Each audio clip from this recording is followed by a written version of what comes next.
Hi everyone, my name is Sandra Lopez and I decided to conduct my core competencies presentation on library administration and management. In this presentation, I will primarily be focusing on the management aspect. I will begin by covering how libraries work and then move into the management philosophy and different management styles that I have researched and also combined a little bit with my personal experience. Okay, so how do libraries work?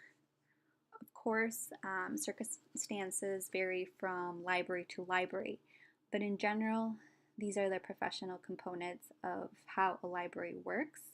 The first one is create. So, creating and monitoring collection development policies, managing acquisitions activities, performing original cataloging and classification, performing archival and special collections cataloging, performing systems work, devising, managing, and delivering instructions programs, leading, administering, and managing the library, managing human resources, personnel, and budgeting/fundraising. Now, I do want to bring your attention to the text that's highlighted in yellow, which is performing systems work, leading and administering and managing the library, managing human resources, personnel, and budgeting/fundraising.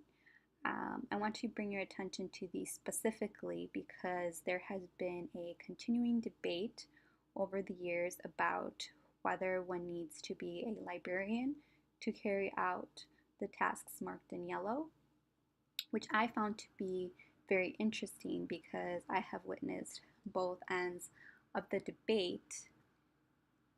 So, moving on to what makes a successful managed library. So, the first component is decide. Deciding to consult as widely as possible is important. Creating an organizational structure that is as simple as possible. Letting decision making reside at the lowest point in the organizational structure that makes sense. Also, empowering library workers by giving them as much control over their working lives as in constant with good library service. And of course, making sure that communication is strong and goes all ways in the library organization. So that means up, down, sideways, and so forth. Now this one is just a continuation of the previous slide.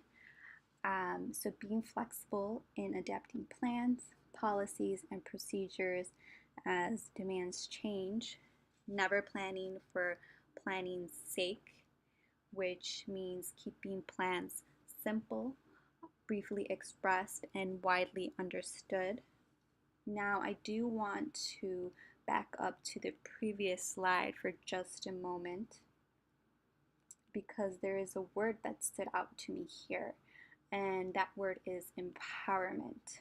I found this to be particularly interesting because before I made the decision to pursue a career in library science, I actually had a corporate background in where the management philosophy that we learned was based off leading by empowerment. So I found this to be a little bit ironic that it's mentioned also in the management philosophy for libraries. Of course, libraries, if well managed, if it's well managed, it runs on a combination of idealism and the quest for efficiency, unlike private businesses and corporations where success is measured by profit. But this similarity makes me wonder if they are not that different from each other after all, profit versus nonprofit. Okay, so moving on to participatory management. So all of the mentioned characteristics in the previous slides basically add up to a library vision of what is called participatory management.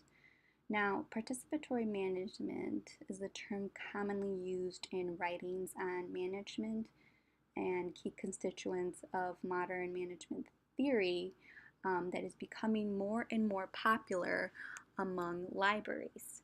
Participatory management is known as the practice of empowering members of a group, such as employees of a company or citizens of a community, to participate in organizational decision making. Again, I noticed a trend here with the corporate management style I was introduced to in the past. Okay, so moving on to the evolving leader. So this is a chart that demonstrates the different types of evolving leaders that you will typically find in a library.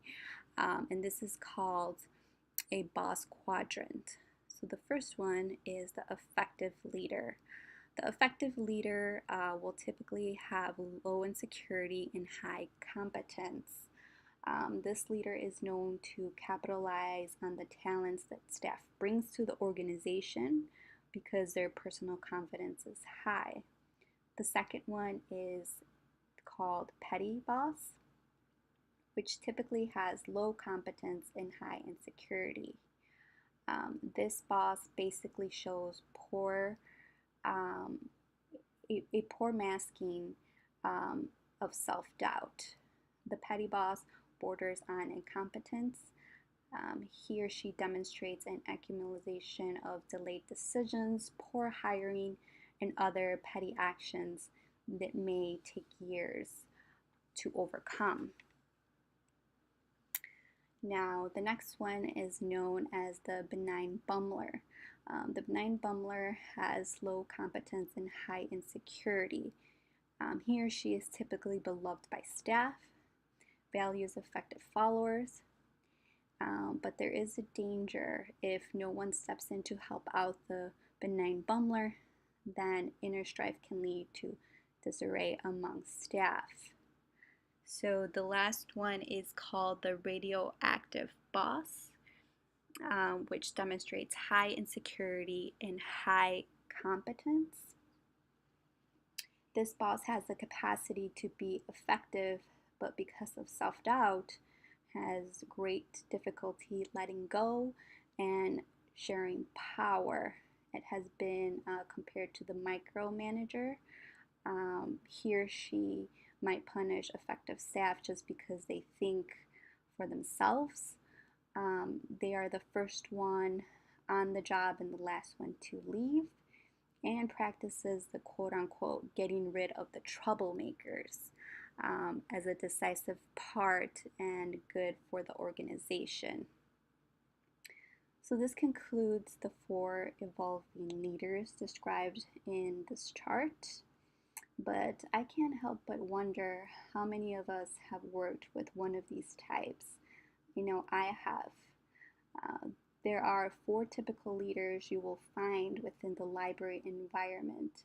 So it will definitely be interesting to see how this model continues to evolve. Okay, so this concludes my core competencies presentation. I hope you have enjoyed and found this presentation informative. This next slide lists a few of my references that I used to conduct my research for this presentation. Feel free to take a look further in depth to any one of these sources. They were all great, and thank you for watching.